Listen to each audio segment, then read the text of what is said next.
It's okay to be foolish sometime. It's okay to be foolish sometime. Lord, you know it's okay to be foolish.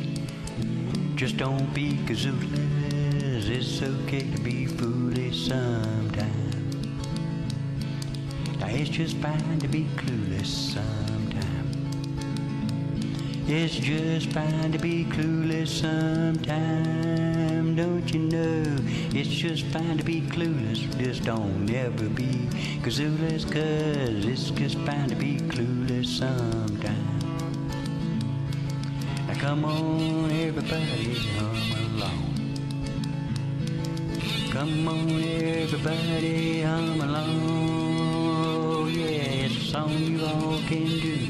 Just grab your old kazoo, 'cause come on everybody, hum along. Hello, Alistair in the United Kingdom. I've got your pocket FatBoy and your kazoo mute roughed in, and we're going to do what I call the roughed in sound test on it. Now the mute is going to be a wee bit different design than the one pictured in the book. The one pictured in the book, in the art fire shop. The one pictured in the art fire shop is more or less my personal one, and I've never really made a mute for one of the shorter FatBoy, but when I took my mute and was using on it, I wasn't real tickled with the feel of it. I wanted to make it just the same size diameter hole inside now.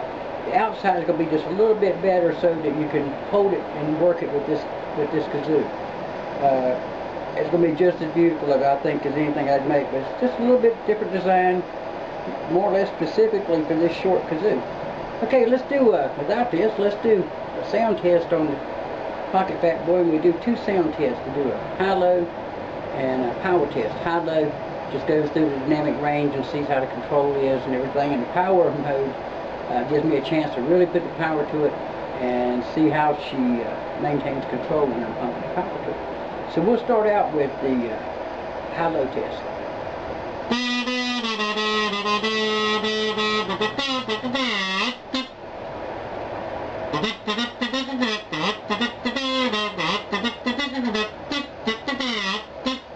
Beautiful dynamic range, great control. And now let's do the power test. I call this the Aswego jig.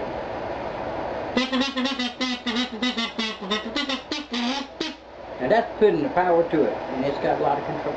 Okay, now let's show you what to do with the mute. Now, you may want to use it with two hands. I like using it with one, where I can control it myself. It's not notched for my fingers yet, so it's a little bit awkward for me to hold it. Now I'm going to blow it with it, see it's not over the hole now. I keep it back like that, then I'll drop it down like that. Okay. I'm going to do it without the mute.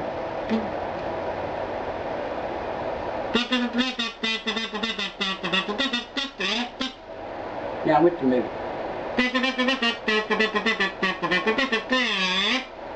See, I kind of give it just raise and back down to give it that different sound. Okay, I hope you enjoy your visit to the workshop while I make you kazoo. Now this first video, you're not going to see a whole lot other than still pictures, because all I've done up to now was cut a couple blocks of wood and drill some holes.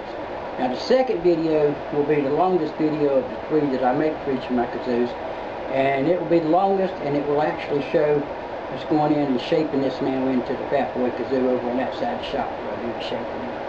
If you have half as much fun watching as I do making your kazoo, then we'll both be happy campers. You take care of yourself, and I'll see you in the next update video.